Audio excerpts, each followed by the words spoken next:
Hello दोस्तों, आपको हमारे YouTube चैनल में स्वागत है। आज हम सुनाने वाले हैं मुंशी प्रेमचंद जी की कहानी। तथ्य वह भेद अमृत के मन में हमेशा ज्यों का त्यों बना रहा और कभी न खुला।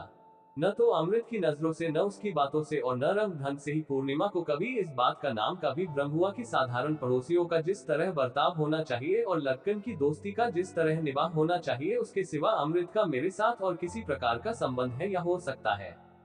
बेशक जब वह घड़ा लेकर कुएं पर पानी खींचने के लिए जाती थी, तब अमृत भी ईश्वर जाने कहां से वहां आ पहुंचता था और जबरदस्ती उसके हाथ से घड़ा छीनकर उसके लिए पानी खींच देता था। और जब वह अपनी गाय को सानी देने लगती थी, तब वह उसके हाथ से भूसे की टोकरी ले लेता था और गाय की नांद में सानी डाल देता था। जब वह बनिए की दुकान पर कोई चीज लेने जाती थी, तब अमृत भी अक्सर उसे रास्ते में मिल जाया करता था और उसका काम कर देता था। पूर्णिमा के घर में कोई दूसरा लड़का या आदमी नहीं था।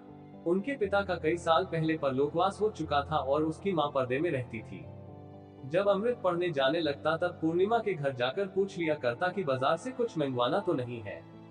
उसके घर में खेती बाड़ी होती थी, गाय भैंसे थी और बाग बगीचे भी थे। वह अपने घर वालों की नजर बचाकर फसल की चीजें सौगात के तौर पर पूर्णिमा के घर दे आता था, लेकिन पूर्णिमा उसकी इन खातिरदारियों को उसकी भलमनसाहत और खाने पीने से संतुष्ट होने के सिवा और क्या समझे और क्यों समझे। एक गांव में रहने वाले चाहे किसी प्रकार का रक्त संबंध या कोई रिश्तेदारी न रखते हो, लेकिन फिर भी गांव के रिश्ते से भाई बहन होते ही तो हैं। इसलिए इन खातिरदारियों में कोई खास बात न थी। एक दिन पूर्णिमा ने उससे कहा भी कि तुम दिन भर मदरसे में रहते हो, मेरा जी घबराता है। अमृत ने सीधी तरह से कह दिया, क्या करूं, इम्तिहान पास आ गया है। मैं सोचा करती हूँ कि जब मैं चली जाऊंगी तब तुम्हें कैसे देखूंगी और तुम क्यों मेरे घर आओगे। उद्धरण चिन्ह। अमृत ने घबरा कर पूछा, कहाँ चली जाओगी। पूर्णिमा लजा गई। फिर बोली, जहाँ तुम्हारी बहनें चली गईं, जहाँ सब लड़कियां चली जाती हैं। अमृत ने निराश भाव से कहा, अच्छा ये बात। इतना कहकर अमृत चुप हो गया। अभी तक ये बात कभी उसके ध्यान में ही नहीं आई थी कि पूर्णिमा कहीं चली भी जाएगी। इतनी दूर तक सोचने की उसे फुर्सत ही नहीं थी। प्रसन्नता तो वर्तमान में ही मस्त रहती है। यदि भविष्य की बातें सोचने लगे तो फिर प्रसन्नता ही क्यों रहे। और अमृत जितनी जल्दी इस दुर्घटना के होने की कल्पना कर सकता था, उससे पहले ही ये दुर्घटना एक खबर के रूप में सामने आ ही गई। पूर्णिमा के ब्याह की एक जगह बातचीत हो गई। अच्छा दौलतमंद खानदान था और साथ ही इज्जतदार भी। पूर्णिमा की मां ने उसे बहुत खुशी से मंजूर भी कर लिया। गरीबी की उस हालत में उसकी नजरों में जो चीज सबसे ज्यादा प्यारी थी, वह दौलत थी। और यहाँ पूर्णिमा के लिए सब तरह से सुखी रहकर जिंदगी बिताने के सामान मौजूद थे। मानो उसे मुंहमांगी मुराद मिल गई हो। इससे पहले वह मारे फिक्र के घुली जाती थी। लड़की के ब्याह का ध्यान आते ही उसका कलेजा धकने लगता था। अब मानो परमात्मा ने अपने एक ही कटाक्ष से उसकी सारी चिंताओं और विकलताओं का अंत कर दिया। अमृत ने सुना तो उसकी हालत पागलों की सी हो गई। वह बेतहाशा पूर्णिमा के घर की तरफ दौड़ा, मगर फिर लौट पड़ा। होश ने उसके पैर रोक दिए। वह सोचने लगा कि वहां जाने से क्या फायदा। आखिर उसमें उसका कसूर ही क्या है। और किसी का क्या कसूर है। अपने घर आया और मुंह ढंक कर लेट रहा। पूर्णिमा चली जाएगी, फिर वह कैसे रहेगा। वह विचलित सा होने लगा। वह जिंदा ही क्यों रहे, जिंदगी में रखा ही क्या है। लेकिन ये भाव भी दूर हो गया और उसका स्थान लिया उसनी स्तब्धता ने, जो तूफान के बाद आती है। वह उदासीन हो गया। जब पूर्णिमा जाती ही है तो वह उसके साथ कोई संबंध क्यों रखे, क्यों मिले जुले। और अब पूर्णिमा को उसकी परवाह ही क्यों होने लगी। और परवाह थी ही कब। वह आप ही उसके पीछे कुत्तों की तरह दुम हिलाता रहता था। पूर्णिमा ने तो कभी बात भी नहीं पूछी। और अब उसे क्यों न अभिमान हो। एक लखपति की स्त्री बनने जा रही है। शौक से बने। अमृत भी जिंदा रहेगा, मरेगा नहीं। यही इस जमाने की वफादारी की रस्म है। लेकिन ये सारी तेजी दिल के अंदर ही अंदर थी और निरर्थक थी। भला उसमें इतनी हिम्मत कहाँ थी कि जाकर पूर्णिमा की मां से कह दे कि पूर्णिमा मेरी है और मेरी ही रहेगी। गजब हो जाएगा। गांव में आफत मच जाएगी। ऐसी बातें न गांव की कहानियों में कभी सुनी है और न देहातों में कभी देखी है। और पूर्णिमा का ये हाल था कि दिन भर उसका रास्ता देखा करती थी। वह सोचती थी कि क्यों मेरे दरवाजे से होकर निकल जाता है और क्यों अंदर नहीं आता। कभी रास्ते में मुलाकात हो जाती है तो मानो उसकी परछाई से भागता है। वह पानी की कलसी लेकर कुएं पर खड़ी रहती है और सोचती है कि वह आता होगा, लेकिन वह कहीं दिखाई ही नहीं देता। एक दिन वह उसके घर गई और उससे जवाब मांगा। उसने पूछा, तुम आजकल आते क्यों नहीं। बस उसी समय उसका गला भर आया। उसे याद आ गया कि अब वह इस गांव में थोड़े ही दिनों की मेहमान है। लेकिन अमृत चुपचाप ज्यों का त्यों बैठा रहा। लापरवाही से उसने सिर्फ इतना कहा, इम्तहान पास आ गया है, फुर्सत नहीं मिलती। फिर कुछ ठहरकर उसने कहा, सोचता हूं कि जब तुम जा ही रही हो डॉट डॉट। वह कहना ही चाहता था कि तो फिर अब मोहब्बत क्यों बढ़ाऊं। मगर उसे ध्यान आ गया कि बहुत मूर्खता की बात है। अगर कोई रोगी मरने जा रहा है तो क्या इसी विचार से उसका इलाज छोड़ दिया जाता है कि वह मरेगा ही। इसके विपरीत ज्यो ज्यो उसकी हालत और भी ज्यादा खराब होती जाती है, त्यों त्यों लोग और भी अधिक तत्परता से उसकी चिकित्सा करते हैं। और जब उसका अंतिम समय आ जाता है तब तो दौड़ धूप की हद ही नहीं रहती। उसने बात का रुख बदलकर कहा, सुना है वह लोग भी बहुत मालदार है। पूर्णिमा ने उसके ये अंतिम शब्द सुने ही नहीं या उनका जवाब देने की जरूरत नहीं समझी। उसके कानों में तो जवाब का पहला हिस्सा गूंज रहा था। उसने बहुत ही दुखपूर्ण भाव से कहा, तो इसमें मेरा क्या कसूर है। मैं अपनी खुशी से तो जा नहीं रही हूँ, जाना पड़ता है इसलिए जा रही हूँ। ये कहते कहते मारे लज्जा के उसका चेहरा लाल हो गया। जितना उसे कहना चाहिए था शायद उससे ज्यादा वह कह गई थी। मोहब्बत में भी शतरंज की सी चालें होती हैं। अमृत ने उसकी तरफ इस तरह देखा कि मानो वह इस बात की जांच करना चाहता है कि इन शब्दों में कुछ अर्थ भी है या नहीं। क्या अच्छा होता कि उसकी आंखों में आर पार देखने की शक्ति होती। इस तरह तो सभी लड़कियां निराश भाव से बात करती हैं, मानो ब्याह होते ही उनकी जान पर आ बनेगी। मगर सभी लड़कियां एक ना एक दिन अच्छे अच्छे गहने और कपड़े पहनकर और पालकी में बैठकर चली जाती हैं। इन बातों से उसको कोई संतोष नहीं हुआ। फिर डरते डरते बोला, तब तुम्हें मेरी याद क्यों आएगी। उसके माथे पर पसीना आ गया। उसे ऐसी बेडक शर्मिंदगी हुई कि जी चाहा कि कमरे से बाहर भाग जाऊं। पूर्णिमा की ओर देखने की हिम्मत भी नहीं हुई, कहीं वह समझ न गई हो। पूर्णिमा ने सिर झुकाकर मानो अपने दिल से कहा, तुम मुझे इतना निर्मोही समझते हो। मैं बेकसूर हूं और मुझसे रूठते हो। तुम्हें इस समय मेरे साथ सहानुभूति होनी चाहिए थी। तुम्हें उचित था कि तुम मुझे ढाढ़स देते। और तुम मुझसे तने बैठे हो। तुम ही बतलाओ कि मेरे लिए और कौन सा दूसरा रास्ता है। जो मेरे अपने हैं वही मुझे गैर के घर भेज रहे हैं। वहां मुझ पर क्या बीतेगी, मेरी क्या हालत होगी। क्या यही गम मेरी जान लेने के लिए काफी नहीं है जो तुम उसमें अपना गुस्सा भी मिलाए देते हो। उसके गला फिर भर आया। आज पूर्णिमा को इस प्रकार दुखी और उदास देखकर अमृत को विश्वास हो गए कि इसके अंदर भी एक छिपी हुई वेदना है। उसका ओछापन और स्वार्थपरता मानो कालिक बनकर उसके चेहरे पर चमकने लगी। पूर्णिमा के इन शब्दों में पूरी सत्यता थी। और साथ ही कितनी फटकार और कितना अपमान भी भरा हुआ था। जो पराये हो उनसे शिकायत ही क्यों करे। अवश्य ही ऐसी अवस्था में उसे पूर्णिमा को ढाढ़स दिलाना चाहिए था।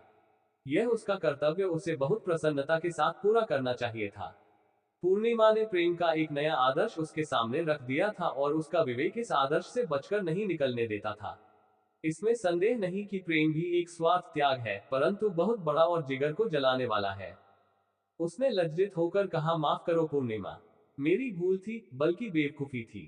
पूर्णिमा का ब्याह हो गया। अमृत जी जान से उसके ब्याह के प्रबंध में लगा रहा। दूल्हा अधेड़ था, तोंदला और भोंडा था और साथ ही बहुत घमंडी और बदमिजाज भी था।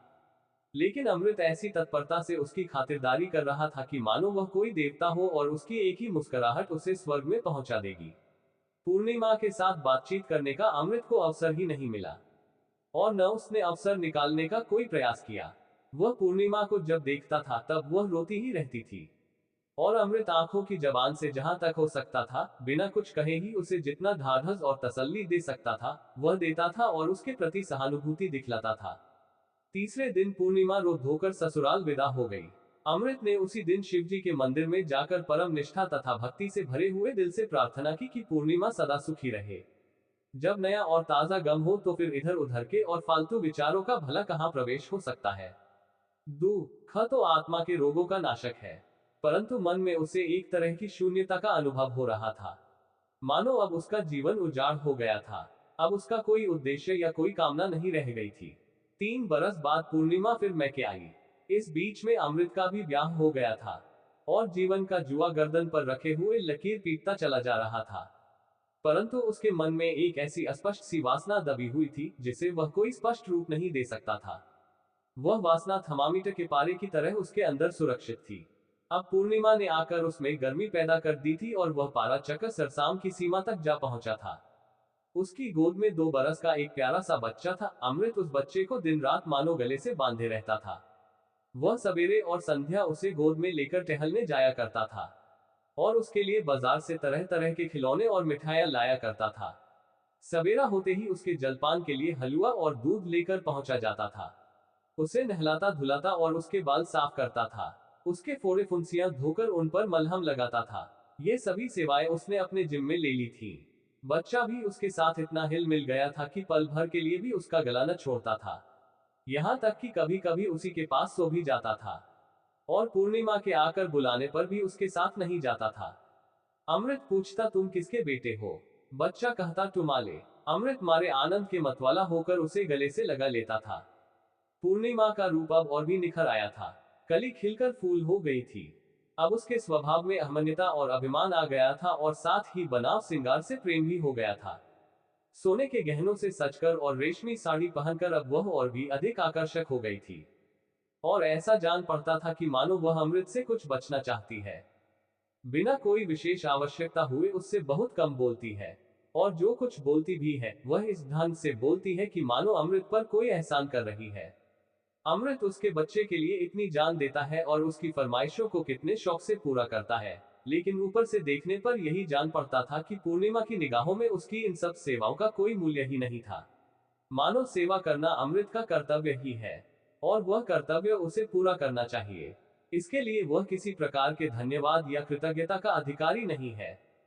जब बच्चा रोता है तब वह उसे धमकाती है कि खबरदार रोना नहीं, नहीं तो मामा जी तुमसे कभी न बोलेंगे।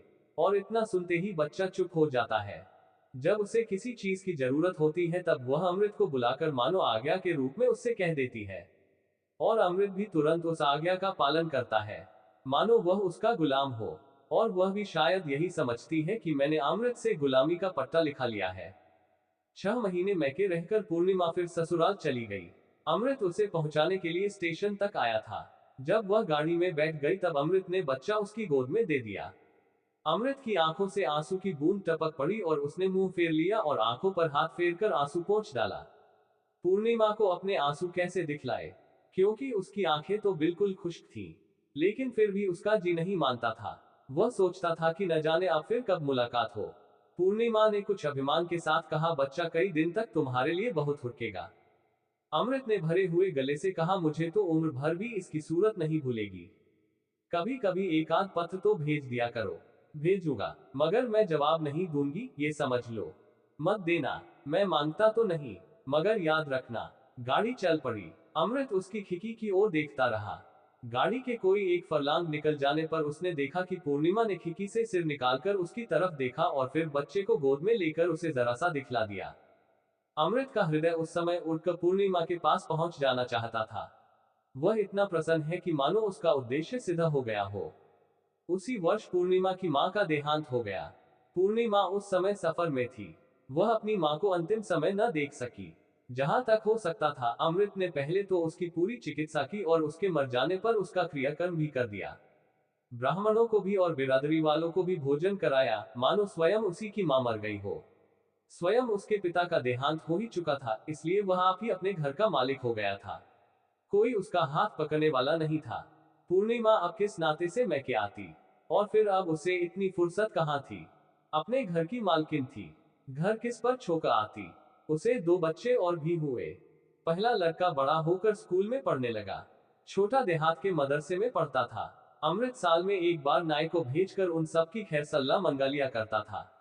पूर्णिमा सब प्रकार से सुखी और निश्चिंत है और उसकी तसल्ली के लिए इतना ही काफी था। अमृत के लड़के भी सयाने हो गए थे। वह घर गृहस्थी की चिंताओं में फंसा रहता था। फिर उसकी उम्र भी 40 से आगे निकल गई थी, परंतु फिर भी पूर्णिमा की स्मृति अभी तक उसके हृदय की गंभीरतर भाग में सुरक्षित थी। अचानक एक दिन अमृत ने सुना कि पूर्णिमा के पति का देहांत हो गया, परंतु आश्चर्य ये था कि उसे कोई दुख नहीं हुआ। वह यूं ही अपने मन में यह निश्चय कर बैठा था कि इस खबीज बुढ़े के साथ पूर्णिमा का जीवन कभी ईर्ष्या के योग्य नहीं हो सकता। कर्तव्य की विवशता और पतिव्रत धर्म के पालन के विचार से उसने कभी अपना हार्दिक कष्ट प्रकट नहीं किया था। परंतु यह असंभव है कि सभी प्रकार के सुख और निश्चिंतता के रहते हुए भी उस घृणित व्यक्ति के साथ उसे कोई विशेष प्रेम रहा हो। ये तो भारतवर्ष ही है जहां ऐसी अप्सरा ऐसे अयोग्य कुपात्रों के गले बांध दी जाती है। और नहीं तो ये पूर्णिमा किसी दूसरे देश में होती तो उस देश के नवयुवक उस पर निछावर हो जाते। उसकी मरी वासनाएं फिर जीवित हो गई। अब उसमें वह पहले वाली झिझक नहीं है, और न उसकी जबान पर वह पहले वाली मौन की मोहर ही है। और फिर पूर्णिमा भी अब स्वतंत्र है। अवस्था के धर्म ने अवश्य ही उसे अधिक दयालु बना दिया होगा। वह शोखी, अल्हड़पन और लापरवाही तो कभी की विदा हो चुकी होगी। उस लड़कन की जगह अब उसमें अनुभवी स्त्रियों की वे सब बातें आ गई होंगी जो प्रेम का आदर करती हैं और उसकी इच्छुक होती हैं। वह पूर्णिमा के घर मातम पुरसी करने जाएगा और उसे अपने साथ ले आएगा, और जहां तक हो सकेगा उसकी सेवा करेगा। अब पूर्णिमा के केवल सामीप्य से ही उसका संतोष हो जाएगा।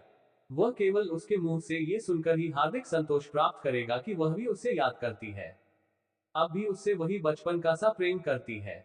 20 साल पहले उसने पूर्णिमा की जो सूरत देखी थी, उसका शरीर भरा हुआ था, गालों पर लाली थी, अंगों में कोमलता थी।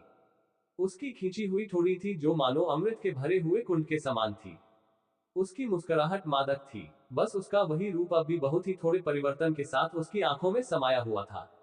और वह परिवर्तन उस एकांत की आंखों में उसे और भी अधिक प्रिय जान पड़ने लगा था। अवश्य ही समय की प्रगति का उस पर कुछ न कुछ प्रभाव होगा, परंतु पूर्णिमा के शरीर में किसी ऐसे परिवर्तन की वह कभी कल्पना भी नहीं कर सकता था जिससे उसकी मनोहरता में कोई अंतर आ जाए। और अब वह केवल ऊपरी रूप का उतना अधिक इच्छुक भी नहीं रह गया था जितना उसके मधुर वचनों का भूखा था। वह उसकी प्रेमपूर्ण दृष्टि और उसके विश्वास का ही विशेष इच्छुक था। अपने पुरुषोचित आत्माभिमान के कारण कदाचित वह ये भी समझता था कि वह पूर्णिमा की अतिरिक्त प्रेम भावना को अपनी नाजबरदारियों और प्रेम के आवेश से सुरक्षित रखेगा और अपनी पिछली भूल चूक का मार्जन कर डालेगा। संयोग से पूर्णिमा स्वयं ही एक दिन अपने छोटे बच्चे के साथ अपने घर आ गई। उसकी एक विधवा मौसी थी जो उसकी माँ के साथ ही अपने वैधव्य के दिन काट रही थी। वह अभी तक जीती थी। इस प्रकार वह सूना घर फिर से बस गया। जब अमृत ने ये समाचार सुना तब वह बड़े शौक से मानो मदमत होकर उसके घर की तरफ दौड़ा। वह अपने लड़किन और जवानी की मधुर स्मृतियों को अपने मन की झोली में अच्छी तरह संभालता हुआ ले जा रहा था। उस समय उसकी अवस्था ठीक उस छोटे बच्चे के समान थी जो अपने हमजोली को देखकर उसके साथ खेलने के लिए टूटे फूटे खिलौने लेकर दौड़ पड़ता है। लेकिन उसकी सूरत देखते ही उसका सारा शौक और सारी उमंग मानो बुझ सी गई। वह स्तब्ध होकर खड़ा रह गया। पूर्णिमा उसके सामने आकर सिर झुकाकर खड़ी हो गई। सफेद साड़ी के घूंघट से आधा मुंह छिपा हुआ था, लेकिन कमर झुक गई थी। बाहें सूत सी पतली, पैर के पिछले भाग की रगें उभरी हुई, आंसू बह रहे थे और चेहरे का रंग बिल्कुल पीला पड़ गया था, मानो कफन में लपेटी हुई लाश खड़ी हो। पूर्णिमा की मौसी ने आकर कहा, बैठो बेटा, देखते हो इसकी हालत सूख कर कांटा हो गई है। एक क्षण को भी आंसू नहीं थमते। सिर्फ एक समय सूखी रोटियां खाती है और किसी चीज से मतलब नहीं। नमक छोड़ दिया है, घी दूध सब त्याग दिया है। बस रूखी रोटियों से काम। इस पर आए दिन व्रत रखती है, कभी एकादशी, कभी इतवार और कभी मंगल। एक चटाई बिछाकर जमीन पर सोती है। घड़ी रात रहे उठकर पूजा पाठ करने लगती है। लड़के समझाते हैं मगर किसी की नहीं सुनती। कहती है कि जब भगवान ने सुहाग ही उठा लिया तो फिर सब कुछ मिथ्या है। जी बहलाने के लिए यहाँ आई थी, मगर यहाँ भी रोने के सिवा दूसरा काम नहीं। कितना समझाती हूँ कि बेटी, भाग्य में जो कुछ लिखा था वह हुआ। अब सब्र करो, भगवान ने तुम्हें बाल बच्चे दिए हैं, उनको पालो।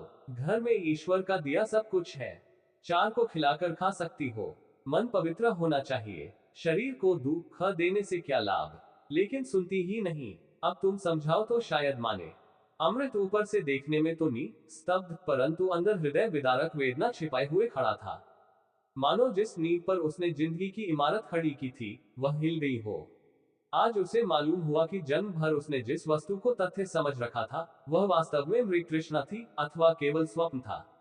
पूर्णिमा के इस विकट आत्म संयम और तपस्वियों के से आचरण के सामने उसकी समस्त वासनाओं और प्रेम की उमंगों का नाश हो गया था और उसके जीवन का यह नया तथ्य आकर उपस्थित हो गया था कि यदि मन में मिट्टी को देवता बनाने की शक्ति है तो मनुष्य को देवता बनाने की शक्ति है।